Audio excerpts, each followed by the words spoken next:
Welcome to July's reading for Ukraine, the conflict that seems to be never ending. I'm going to do a 10 card Celtic cross. You will see them alongside me as I move through this cross, this reading. I will draw the cards and we will see what happens.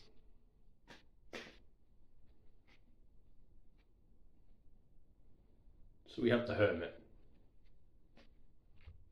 Ukraine is currently going through a recalibration, an internal consolidation.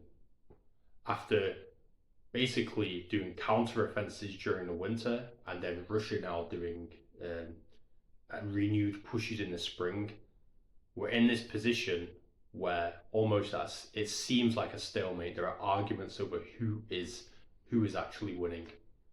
And during this time, where we are now, in the deep of summer, in the depth of summer, at the height of the sun this year, Ukraine is, as a country, as a nationality, as a government, as a military, is looking inward, retreating somewhat, analysing its resources, its spiritual resilience, who its allies are they still its allies? It's looking inward because it's realising it has lessons to learn, its own lessons, not just what it's been told this whole time for years and years and years.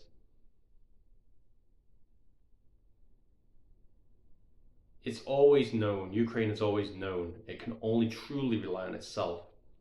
This is where that spiritual resilience comes from, and it's always had it as a country, its people. But now it really understands that it really might have to light its own way out of this dark period.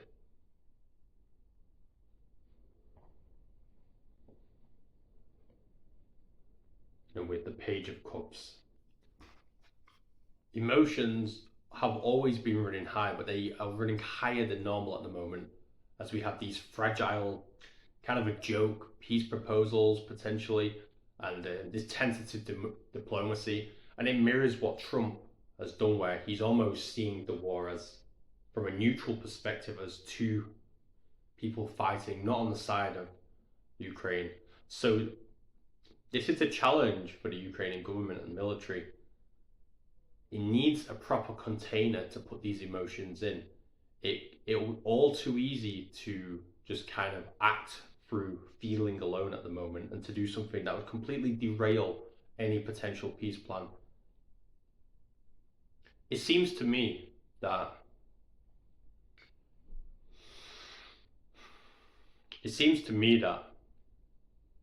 there are people in the Ukrainian military and government who believe they're winning this war, this conflict on its land. And they know that if they get forced into some kind of peace agreement now, they will have to cede land that they will possibly never get back, at least 100 years. So there are people who firmly believe this, whose emotions are running high, who are so angry at its Western allies, that there may be people who want to really go for the jugular of Russia, which would almost certainly end any peace talks. And I use the word peace talks lightly, because obviously peace talks aren't any peace talks. Now we have the Six of Wands at the root.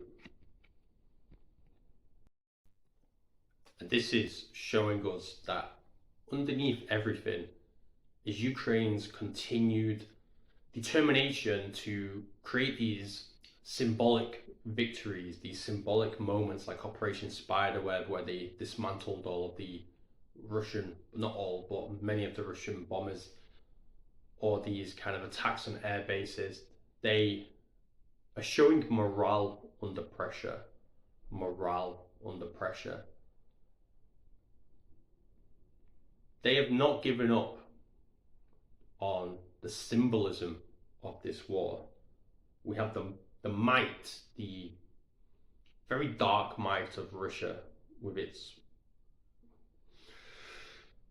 almost cancerous growth of human souls that it's prepared to just kind of throw into the meat grinder. And then you have Ukraine, who understands the messaging of the subconscious on the Western world. It knows that under so much pressure, it can't lose its morale and lose focus on how things look to the rest of the world, because even though that's not cutting through the noise right now, it may be its only path to victory ultimately, or victory of some form. You have the Queen of Spheres in the recent past. The Queen of Spheres, or the Queen of Pentacles, is very practical in nature. So this reflects what's been going on around May and June in the last couple of months, where the government has been trying to rebuild infrastructure in the country, been trying to repair air defense systems, trying to make sure that there's agricultural exports that are not delayed in any way. So it's all about trying to make people's lives better, which is exactly what's been happening as we've left the spring into the early summer. Whether that's working or not, we don't know, but this is the approach shown by the Queen of Spheres. It's a very grounded, practical energy.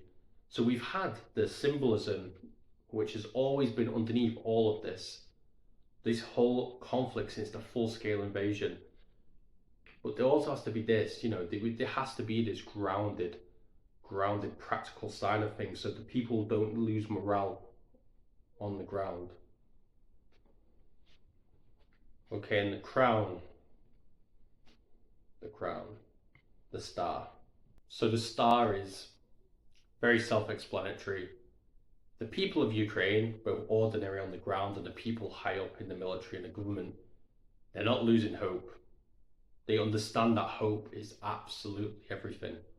It's how the people will endure through this war. So they need that vision of retaining, defending, and propagating spiritual, physical, geographical sovereignty of their land, of their nation.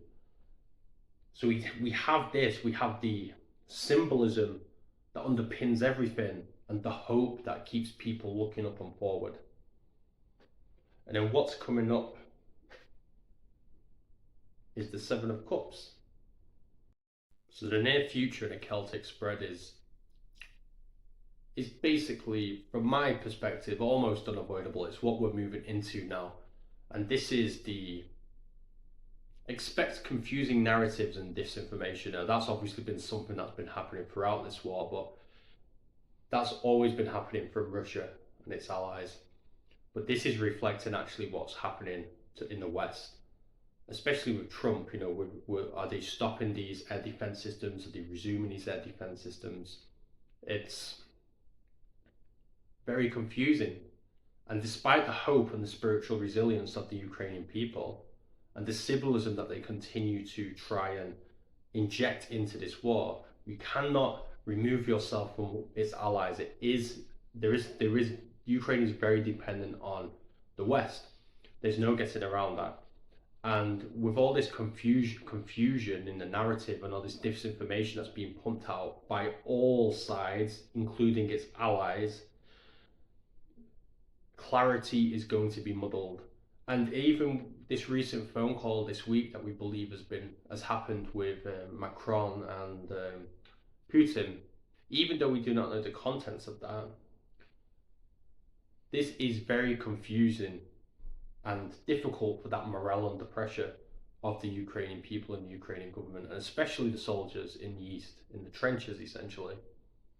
Because we have the Three of Cups in terms of the attitude of the Ukrainian people. And just to keep this brief, because it just needs to be brief, Ukrainian people continue to come together. And even though many places around the country are trying to live their normal daily lives, we've seen in recent weeks how Kyiv is coming under bombardment, maybe more than ever before.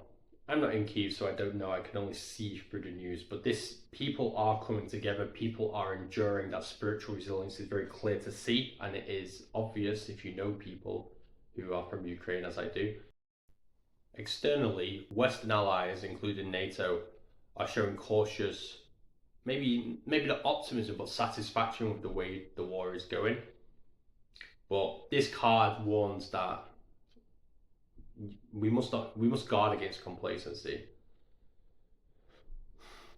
There are going to be delays in aid, there are going to be pauses, there are going to be diplomatic spats. The thing is, Ukraine may begin to feel like it's alone, which reflects this present card of the Hermit in position 1. And it may sound very fanciful for me to say, but if Ukraine can clarify exactly what it is that it needs, it will get it. It may just need to be a bit more forceful in its diplomacy than it has been before. Now, obviously, we've seen in the White House when we had JD Vance, Trump, and Zelensky in there that Zelensky needs to be careful in the way he communicates to these Western powers, especially somebody like Trump. However, when all the chips are down, when the country is under the cosh, it needs to not forget that it needs to firmly and forcibly clarify exactly what it needs. The Two of Swords in Hopes and Fears reflects and shows that Ukraine has a fear, a just fear, right fear of frozen conflict, stalemate, indecision. It hopes for peace, obviously, but it fears that it's actually being slowly and maybe even accelerating, pushed into forced compromises that it feels like it does not need and does not want. So this reflects this fear, this hope. And the final card that we have in the ultimate outcome is the Three of Spheres, or the Three of Pentacles. So even though we're not going to see a ceasefire in July, what we are going to do is the foundational scaffolding for a future peace. Now, this month is all about consolidation, so we're not going to see anything that's necessarily dramatic from Ukraine. I would love it if I was wrong.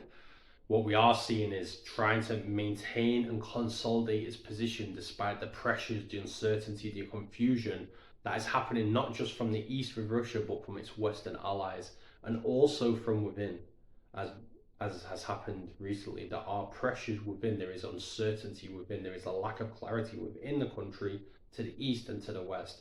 But what Ukraine will do is they will retain their spiritual resilience under pressure. They will retain their morale under pressure despite very, very difficult circumstances, mixed messages, indecision, disinformation, misinformation. It will continue to move forward, and that's from the top and the bottom of the country in terms of ordinary people, military and government.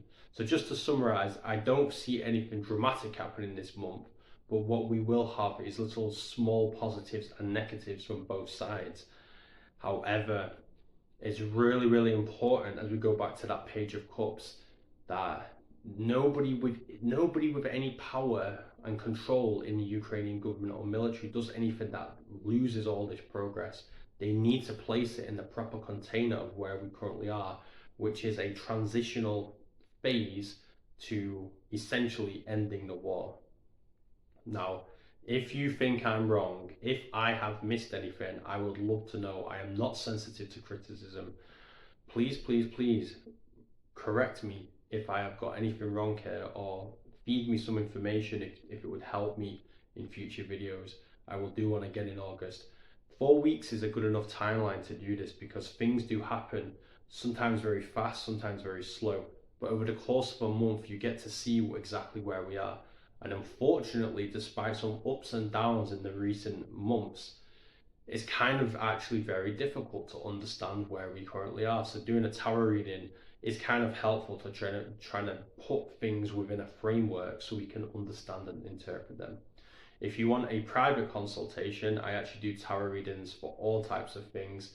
Geopolitics is just a personal interest for me. So if you have a lack of clarity in your relationships, if you're worried about the future, if you need to understand something in terms of blocks or psychological issues or emotional challenges in your life, please request a consultation, book a reading with me, or send me a question. All the links, all the relevant links, and some links to resources which are on my website, angelicintuition.co.uk, can be found underneath this video. Slava Ukraini.